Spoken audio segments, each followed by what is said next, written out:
Mr. Daniel Chino Roque.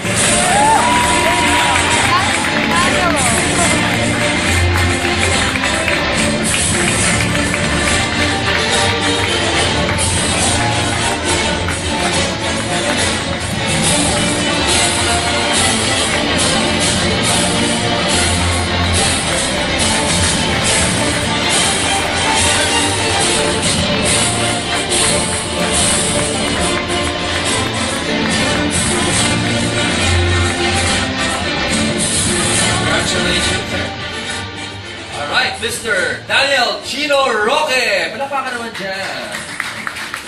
Okay, congratulations for making it this far, Chino, after watching that video. Ako, panood natin. Medyo intense, no? Hirap, no? Actually, kahit yung parang duck walk lang na nakasquat, ang hirap naman. Doon ba lang, suko na ako.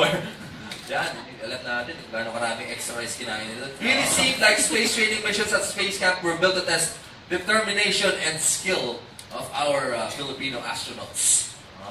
So, grabe siguro yung, I mean, I can only imagine what you guys actually had to go through. So, you know, just to start things off, we have a couple of questions lang, if it's okay with you. So, what did you feel like? I mean, I guess the most important question that we can ask you is, how did it feel like when your name was announced as the winner of, you know, the lone Filipino slot to space? First, I felt very happy. Felt very grateful for all the people that supported me. And also, I was very inspired after that. Lalim ng boses niya, no? Medyo intense yun, ano? para ma-relax ka ng konti. Baka may jet lag pa nakakawin. Feeling ko. Buka rin, Chino. Okay, sige. Iputa pa. Para talk show lang. Kamusta ka naman? Okay ka naman. Ano naman ang pasalubong mo sa amin? Mayroon ka bang mga balikbayan box na dinala galing doon? Wala naman. Alright. Seryoso tanong yan. Seryoso, ano? Now, obviously, from embarking on a really epic flight aboard the SIAI Marchetti aircraft, total weightlessness simulation, medyo yun yung ano, diba? That's the thing that went around the centrifuge thing, I think. The centrifuge was supposed to be giving us more Zero gravity, more gravity. 4Gs. Wow. 4G's of gravity. Of course, Centrifugal effect. oo. Di ba, marami kang alam dito eh. Oo, yung mga bituka mo, mapupunta sa paa mo, ganun. Okay. Ganun yun. Now, of course, you and the rest of the Philippine designation really showcase strength, endurance, and the willpower, you know, to just endure all of the missions that were assigned to you. Can we just ask everyone to give them a big round of applause?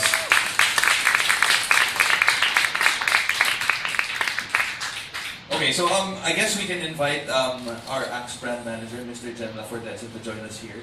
Yan. Sige, dito Tanungin din natin siya, no? Okay, tanungin natin si... Comfy naman yung mga chairs eh.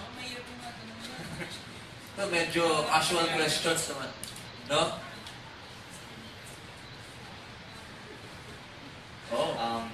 Okay, I'd like to call out my other two teammates who really helped me out with everything.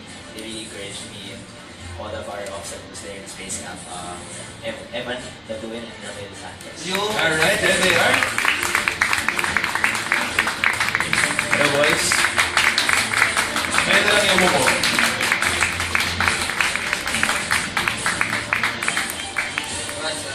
Congratulations. Alright, Si Evan and Ramil. Kaya na lang siguro yung umupo. Kasi feeling ko napagod kayo sa lahat ng ginawa niyo doon. Kami wala namang kami ginawa dito. Tanungin mo natin sila. What is something that you will take with you in your journey to outer space? Gino. Dadala po ako ng Rosario, tsaka Philippine flag. Rosario na babae ba yan? O? Yung religious. Philippine flag. Saan mo ilalagay? Sa bulsa? Pwede ba yun? Kasya ba yun? Hindi ko Sa rearview mirror ng spaceship. Parang yung Pilipino na. Alright, actually I have a question for you, Ramil. How was it like being in space camp? I mean, I'm sure that like, you know, sobrang intense yung mga ginawa ninyo, but I just really want to hear it from you guys. Like, how was it like? For me, no, talaga nag-enjoy ako tapos ng mga tao. Grabe, bakit? Ang galing mo naman magsalita ng languages namin. So nagulat talaga ako. Hindi kasi sabi ko, hobby ko na siya. Nag-aaral ako ng different languages. And then yung siguro talagang piling ko, kinakabahan ako pero bahala na, I'm ready for it na eh. No? So ano yung mga languages na... Yung nagamit ko din yung of course, English. Okay. And then tinuturo ko yung Tagalog sa kanila. And then yung Japanese, although walang Korean. And then French. Wow, so you actually speak so many languages pala. Yes. Pero yung French at Russian, pinag-aaralan ko pa lang siya, hindi pa ako doon fluent. And then nagamit ko din yung Spanish at yung Portuguese na from Portugal. Kasi sa Brazil, di ba eh? Okay ba? Napaka-multi-talented pala ng finalists natin. No? Kaya pag yung spaceship kahit saan lumandig, kaya niyang makipag-usap. Okay lang. Okay, ito naman, para kay Evan. You topped your group in the assault course. Ayan, may video yata tayo dyan, ano? Ayan, can you take us through it? Eto. Ayan, ano nangyayari dyan? So yan ano, Ice water ba yun? bali ano yan, yung wall climbing yan, ang actually dyan sa part na yan, nauna sa akin yung ano, yung isang nationality. And then pangalawa lang. And then yan yung ano, jumping jack. Sinalaro mo to sa kanto nung tumatanda. Chicks na chicks yung Parang pagkakagawa. Medyo hindi manly yung hop skill niya. Okay, ah. So, effective. Pero kahirap yan. Describe mo kung... Well, ano, para Kala nyo, madali eh, no? O para siyang yung national challenge that it's just that may mga additional na mga obstacles like yun nga, kagaya kanina yung wall climbing. And naaalala ko yung mga pinakamahirap na part nun, yun nga, from jumping jack tapos 50 and then biglang mag-burpees. And then pagkatapos ng burpees, Burpees na kakain. yung ano, Yung Ano ba yung burpees? but I-explain to you. Ito ba yung mga burpees sa mga hindi physically fit? Baka kailangan na namang i-demonstrate na. Yung mga member ng media natin na hindi physically fit, ikwento mo ano yung burpee. You go down to a push-up position and then you go up to a jumping jack after. So yung combination na yun nakakapagod. Nakaka-burp. Nakakain ng pagkain. So bali 15 times yun na gagawin. Pagkatapos nun, susubukin pa yung focus mo kasi meron target shooting. Wow. So hindi pa sila nakontento na pinagod kayo. Oo. Parang meron pang dinagdag. Alright. Hindi pa natatapos yun actually. Oh, meron pa? Oo, kasi mahirap na talaga. Oo. May sit-ups, then push-up, 40 times pareho. Tapos may math equation pagkatapos. Kasi parang feeling ko, oh. Siya yung nag-top nung assault course na yun. Oo. Di ba? Okay, Mahirap. yeah. Tapos siya nag-top. Ang yabang ko. Iba rin eh. Iba yung feeling eh. Ayan. Pero syempre, Pinoy Pride, itong pinag-uusapan natin dito para sa family and country. Paano mo dinemonstrate yung Filipino pride dito? Unang-una sa lahat, syempre, alam mo na nanonood sa yung taong bayan. Lahat ng mga Pilipino naniniwala sa kakayanan ng isang Pinoy. So, para sa akin, nakaano na yun, kumbaga, before pa nung national, yung national challenge and ito nga yung international challenge, handang-handa na ako. And kumbaga, it's in my shoulder na yung dalhin yung karangalan ng bayan. At the same time, syempre yung family ko na patuloy na sumasuport na sa akin, yung mga friends ko, and syempre ang Panginoon. Yun. Ganda ng sagot ka rin. Alright, Chino, I have a question for you. If I'm not mistaken, there was parang you were able to maneuver the plane in the air combat challenge. Yes. How did you do that? I mean, nakalipat ka na ba ng aeroplano dati? Never. Naglalaro ka ba ng Microsoft Flight Simulator or something? Or I don't know. How did you manage to do that? I think we even have a video. If I'm not mistaken. Sweet naman, magkatabi talaga kayo, no? Kala ko parang front and back, hindi pala. Kasi magkatabi pala sila. Ayun, so may zero gravity.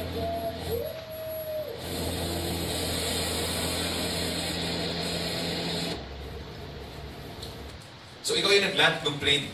No. Okay. But there was a certain altitude that the pilot just gave us the controls. Or the controls. What did you get to do? Nag-barrel roll ka pa? Or ano? Yeah, Talaga? he got to teach me how to really just flip the plane. Right. Wow. Challenge to, nakakailang kasi magkatabi sila. Oo. Kaya panikot mo. Oo, tapos parang medyo sweetie pa yung pagkinaganada. Parang, okay, sorry bro. Medyo close proximity kasi sila dalawa. Alright, here's another question for you. Aside from what you said earlier na parang magdadala ka ng flag and a rosary, aside from that, I mean, what's a certain emotion that you'll probably take with you once you actually go into outer space? The whole enthusiasm, just seeing the world in a different perspective, really brings joy, so it will bring pride to the Filipino people na makwento ko sa kanila yung nangyari sa akin na nasa casa ko. And it's quite literal yung seeing the world from a different perspective niya, no? Hindi siya in the figurative sense. Kasi you're actually gonna be seeing the world from a different perspective. Wala lang, interesting lang in my head. Basta ganun kataas eh. Oo. Nagbabarrel roll para. Parang it's like a blue orb. Alright, anyway. Kay Ramil tsaka kay Eva naman, what's your message to Chino? for me, no, I'm always here for you. And Parang slumbook. Ano ba yun? What's your message for Chino? I'm always here for you. Pag kailangan mo ng palangka, nandito lang ako.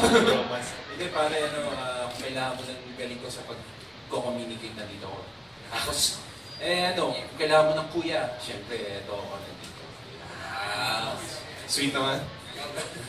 Well, para kay Chino, I wish you all the best. Sana patuloy mong galingan para ayun nga makita ng taong bayan na ang Filipino talaga magaling at mahusay. Wow. And patuloy kami na kung kailangan mo kami. Dito na kami. Baka mag-iyakan na tayo. Oo nga. Gusto ko yung nagka-developan sila sa States no? Pwede bang kayong tatlo, group hug Group hug nga naman. Sushi roll. Sama nyo si Mr. Sama mo na si Jem. Si Jem nandito na rin Jem, alam ko sanay ka siya. So okay lang.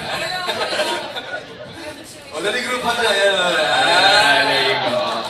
Umaangat pa yung paa na daw. Space yan, yung space pack. Alright. Okay, napang tayo siya, lumayo pa eh. Here's another question for Chino. I mean, what can you say about the Axe Apollo space program? It was a very life-changing experience. Like, getting the chance to meet different people from different corners of the globe, sharing their stories on how to get there, how they managed to win their slot to get to space camp was very exciting. It was very exciting to hear. Some of them were raffle winners. Right. Some of them went through skydiving, went through already a simulation of the centrifuge, even before that. So, knowing their story was very Life-changing. Okay.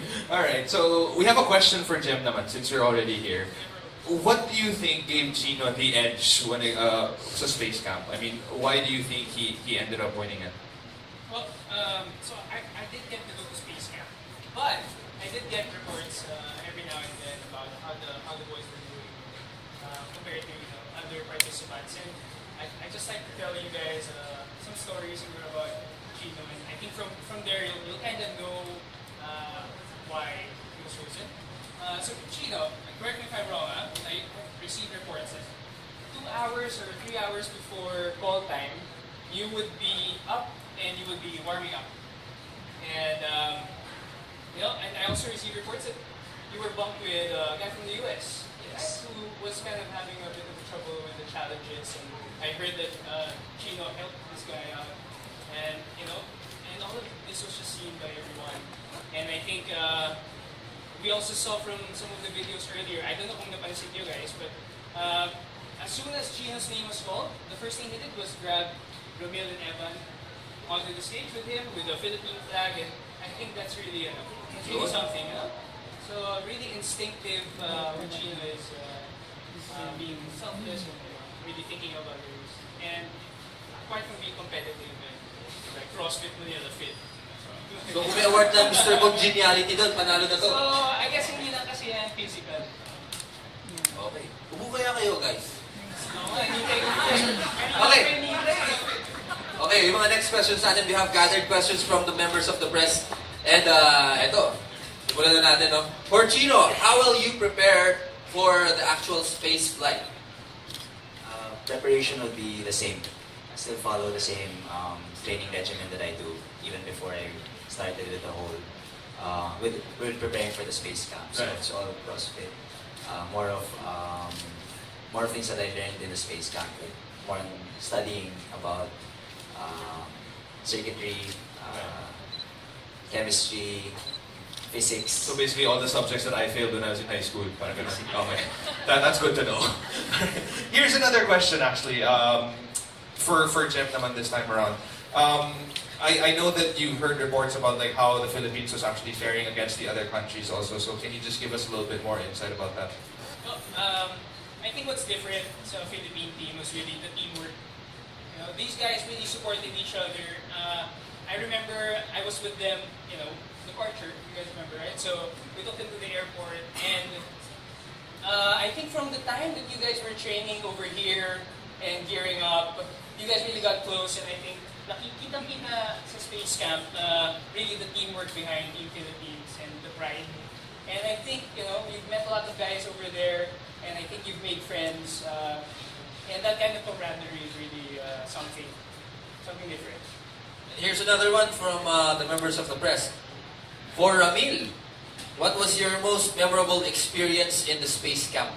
Okay, for me, my most memorable, when I taught different, sa team ko, yung team Hubble, I taught them how to build the space rocket. I mean, yung rocket na ganyan. Kasi, Okay, wow.